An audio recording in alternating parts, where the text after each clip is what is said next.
င်္ဂလာပါနော်မို့အခုပြောပြမယ်တချို့ကတော့တဲ့အချစ်စစ်ဆောင်လဲပေါင်းဖက်သွားတာတွေရှိပါလေဆိုပြီးတော့ပြောပြထားရှိတယ်ပေါ့နော်အဲ့တော့မို့ပြောပြမယ်အချစ်ဆိုတာအရန်ကိုနူးညံ့ပါတယ်အရန်ကိုလဲသူကပြောမယ်ဆိုရင်တော့ခန်းစားချက်ကလေးကအရန်ကိုပိတ်နေတယ်နော်အမျိုးသားလေးနဲ့အမျိုးသမီးလေးမြင်မြင်ချင်းအချစ်ဖြစ်တယ်နော်မြင်မြင်ချင်းအချစ်ဖြစ်တယ်အဲ့ဒီအချစ်ကတယောက်နဲ့တယောက်ချင်းခုန်မှုကလည်းစား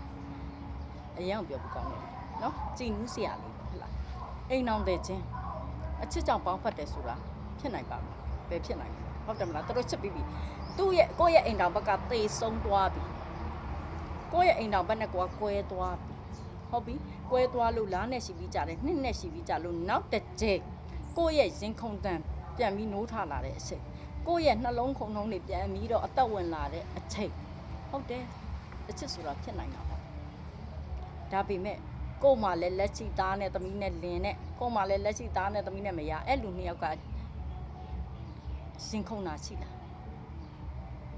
ရှင်ခုန်လားတွေ့ချင်းရှေ့ပြားလက်ဖြားတွေအေးပြီးတော့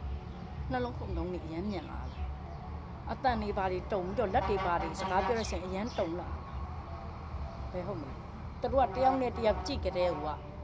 ဘယ်နဲ့သွားအိမ်ကောင်းမလဲလို့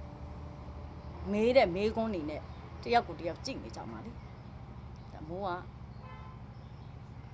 အမှန်ပြောဟုတ်တယ်မလားအချစ်ဆိုတာအရန်ကိုတိမ်မွေးနှုညံ့ပြီးအပြစ်ကင်းတဲ့ဖြူစင်တဲ့အေးအိမ်အောင်တဲ့ချင်းတွေ့ပြီးတော့အတူတူအိတ်ဖို့ကိစ္စပဲတွေးနေတဲ့သူတွေမှာအချစ်ဆိုတာမရှိဘူးဒါကြောင့်အချစ်စင်နဲ့ပေါင်းဖက်သွားတဲ့အိမ်အောင်တဲ့ချင်းဆိုတာလုံးဝမရှိဘူးလို့မိုးကတော့ပြောစင်ပါတယ်ချင်း